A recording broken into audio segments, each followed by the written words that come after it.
Hi friend, ఏం చేస్తున్నారు? ఎలా ఉన్నారు? బాగున్నారా? నేను బాగున్నానబ్బా. చికెన్ చూసారా? దంపి వండతాం ఎప్పుడన్నా చూసారా మీరు? ఈరోజు మా ఇంట్లో అదే చేసాం.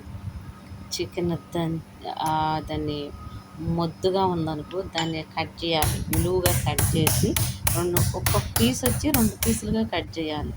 చేపకలాగా నిలువునే కట్ చేసి దాంట్లో మిరియాల పొడి, కొంచెం సాల్ట్, క్యాప్సికం పొడి ఉంటుంది కదా, రెడ్ అది డ్రై పొడి, అది సేమ్ కారం లాగానే ఉంటుంది. ఇటోళ్ళు దాన్ని పప్రికా దాన్ని కొంచెం వేయాలి, కలర్ఫుల్ కోసం అన్నమాట. వేసి మసాజ్ చేయాలి. వెనక ముందు పూయాలి.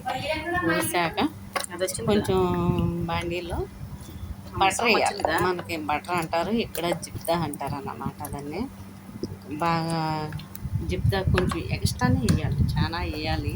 వేసి అది కొంచెం వీటెక్కాక ఈ మసాలా పట్టించాం కదా చికెన్, అది వేయించి వేపాలన్నమాట దోరగా.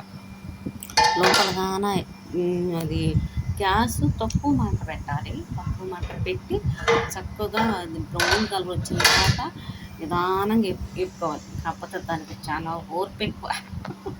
ఓర్పుగా ఉండాలన్నమాట. వేపుకొని దాన్ని పక్కన పెట్టేసుకోవాలి. దాంట్లో సాస్ ఉంది, ఆ సాస్ కూడా తయారు చేస్తున్నాను. దాని వీడియో కూడా పెడతాను నేను, ఓకేనా? నేను వచ్చాక ఇది ఫస్ట్ టైం అనుకుంటా నేను ఈ వంట చేయడం. ఎప్పుడు చేయలేదు. అలానే మా మామగారు కూడా నాకు చూపించలేదు ఇలా చేయాలి తినని. రీసెంట్గా లాస్ట్ వీక్ చేసింది.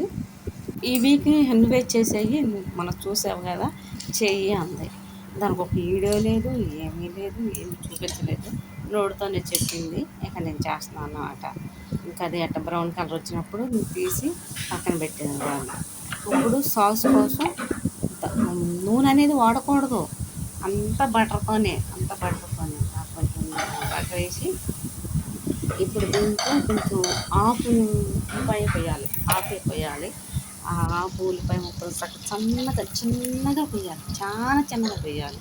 అవి వేగిందాక కొంచెం 2 అల్లం రెబ్బలు, చిన్నపాయ రెబ్బలు చినుకుని దాంట్లో వేసుకోవాలి. దాని వాసన అంతా పోయాక, చిన్నపాయ వాసన పోయాక మష్రూమ్ ఉంటుంది కదా, మష్రూమ్ వేసుకోవాలి. మసాలాలు అనేది ఏమీ వాడం, ఈ సాసులో ఏమీ వాడం.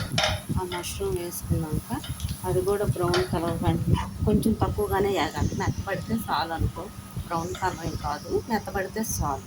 ఆ మెత్తబడిన దాకా వేయించి నేను మన ఊళ్ళో చూడలేదు, ఇండియాలో చూడలేదు, మాజీ అనేది ఒకటి ఉంటుంది, చూడండి పెడతాను.